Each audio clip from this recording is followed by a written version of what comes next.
Bismillahirrahmanirrahim. Assalamu alaikum students. I hope you all are fine. I am Ms. Farah Jameel. I will teach you Pakistan study in 8th class. So students, today we are going to start the chapter number 1 of Pakistan study. The chapter number 1 is ideological basis of Pakistan. Now we are going to start our topic.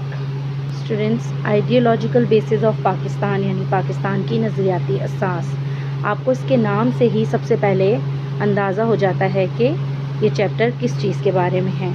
Ideological basis, Pakistan की ideological basis. Ideological यानी नज़रियाती, basis यानी असास.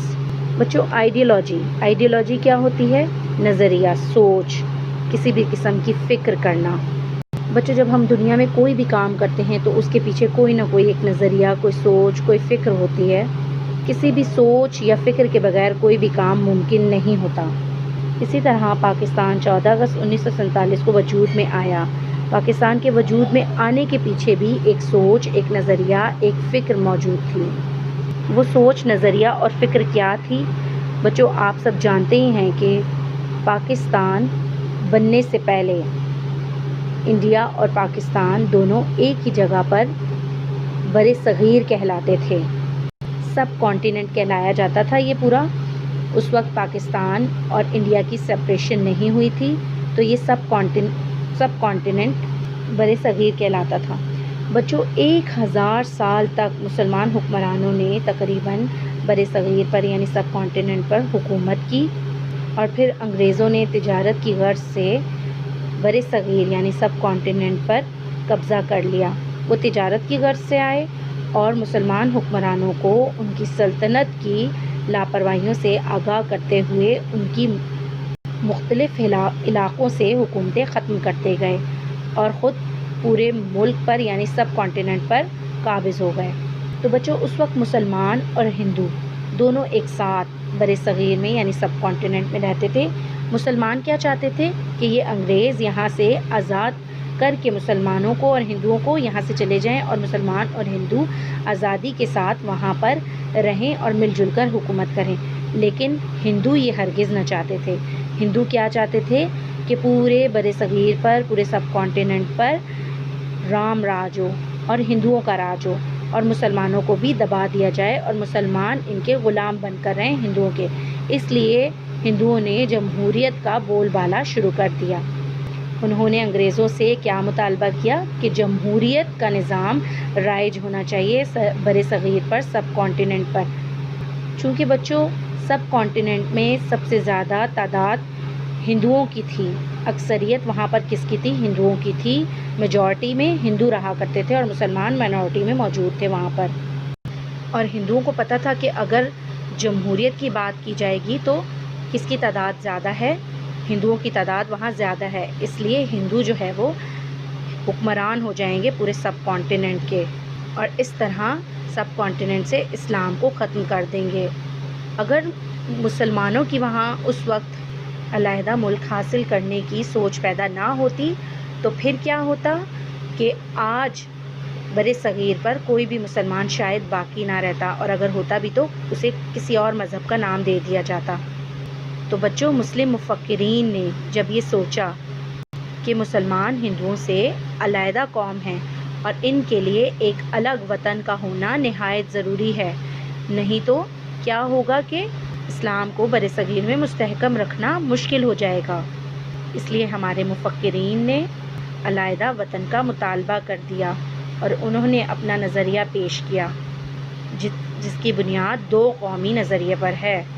यानी कि बड़े सग़ीर में 2 कौमें आबाद हैं, मुसलमान और हिंदू. यही 2 बड़ी अक़वाम बड़े सग़ीर में आबाद हैं, और इन दोनों के रहन सहन, रस्म व रिवाज, तहज़ीब, तमद्दुन, सक़ाफ़त, मज़हब, इबादत के तरीक़े, सब कुछ एक दूसरे से मुख्तलिफ़ है, और ये दोनों अक़वाम एक साथ बड़े सग़ीर में नहीं रह सकती. और मुसलमानों का मज़हब इस्लाम है, और इस्लाम के इस्तेहकाम के लिए, इस्लाम को कायम करने के लिए और इस्लाम की अशात के लिए एक अलहदा मुल्क की नहायत अशद ज़रूरत है. बच्चों, यही वो नज़रिया, यही वो सोच, यही वो फ़िक्र थी जो बुनियाद बनी पाकिस्तान बनने की. तो बच्चों, उम्मीद करती हूँ कि आपको सबक का मफ़हूम अच्छी तरह से समझ आ गया होगा. بچوں یہ تھی آئیڈیالوجیکل بیسز آف پاکستان. بچوں مختلف جگہ پر آئیڈیالوجی کی مختلف ڈیفینیشنز بیان کی گئی ہیں. آئیے ان پر ایک نظر ڈالتے ہیں. بچوں انسائکلوپیڈیا کیا کہتا ہے؟ ورلڈ انسائکلوپیڈیا اس کے بارے میں کہتا ہے کہ ideology is a set of political and cultural principles on which a nation or civilization is based. World encyclopedia کیا کہتا ہے کہ نظریہ سیاسی اور تمدنی اصولوں کا مجموعہ ہے جس پر کسی قوم یا تہذیب کی بنیادیں استوار ہوتی ہیں. اور بچوں جارج براس کیا کہتے ہیں؟ اینی پلان اور programme of common life based upon thinking and philosophy is called ideology. بچوں جارج براس کیا کہتے ہیں؟ عام زندگی کا ضابطہ یا کوئی پروگرام جس کی بنیاد فکر و فلسفہ پر استوار ہو آئیڈیالوجی کہلاتی ہے. یعنی کہ زندگی گزارنے کے لیے کوئی بھی سوچ، کوئی بھی پروگرام، کوئی بھی پلان، کوئی بھی لایا عمل یا کوئی بھی ضابطہ جس کے پیچھے کوئی ایک خاص سوچ یا کوئی ایک خاص فلسفہ ہو وہ آئیڈیالوجی کہلاتی ہے. تو بچوں اس سے ہمیں کیا سمجھ آیا؟ نظریہ یعنی آئیڈیالوجی کیا ہوتی ہے؟ آئیڈیالوجی دراصل ایسا ضابطہ یا پروگرام ہوتا ہے جس کی بنیاد کسی فلسفہ یا تفکر پر ہوتی ہے، کسی سوچ پر ہوتی ہے.